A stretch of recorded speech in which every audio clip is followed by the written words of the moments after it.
My name is Mark Siculo.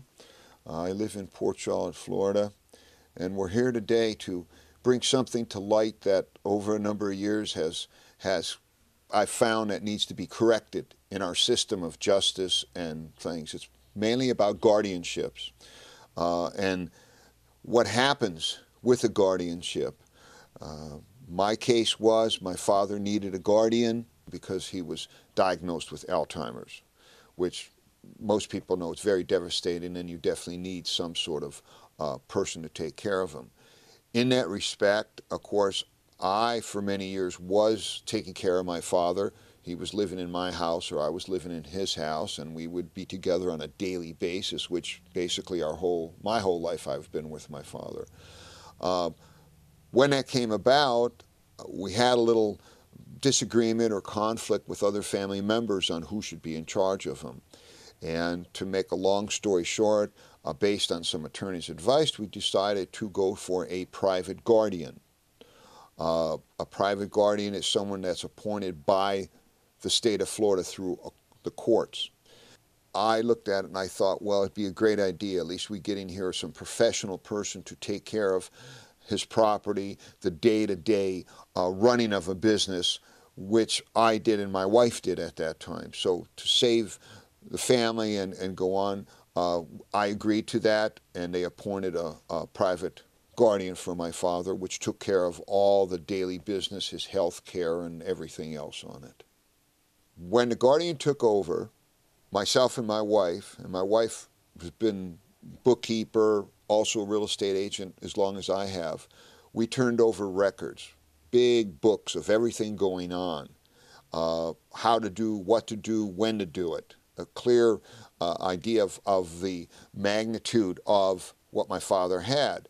And to give you an idea, upon his passing, it was estimated at a $5 million estate. So there was a lot of things going on, a lot of property to take care of. Well, I was led to believe that this guardian would be very professional and handle it the way we did. You know, my father, being in real estate all those years, acquired a lot of rental property. All of it was free and clear, and these were commercial buildings generating thousands of dollars a month for him. And of course, I thought, well, great, we'll have somebody to take this over, to collect the rent, run the daily business, make investments, make sure that this is passed on like he wanted to his family, as he wrote wills and trusts that he did. What happened, obviously, was not what should have happened. The guardian just did it her own way, opposed to hiring the proper people, which the Florida statute allows a guardian, and a guardian can be anyone. You don't have to be a professional person. The Florida statute allows that person as a guardian to hire the professional people needed to manage the property, the money, whatever it is, whether it be a CPA, or whether it be a real estate professional, whether it be an attorney. And those money, by the way, are paid from the ward. The ward is who the guardian's in charge of. So it's not like it's coming out of the guardian's pocket to hire a professional. And when you pass away, okay, the estate is, you have appraisals of all the property. So my father's estate was $5 million. At a 48% thing, it converts into $1.2 million. But since I can't borrow money on it, the real estate market's bad, the guardian never gave property away, as the trust my father had set up could give money away tax-free to any of his relatives.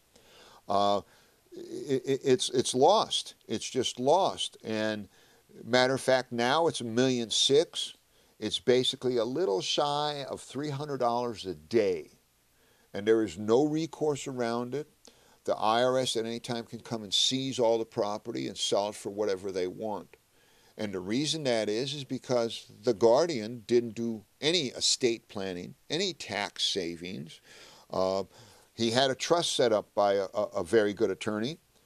It made provisions that for any of his relatives, and that could be anybody related to him, they could be given $11,000, either cash or property or any combination of.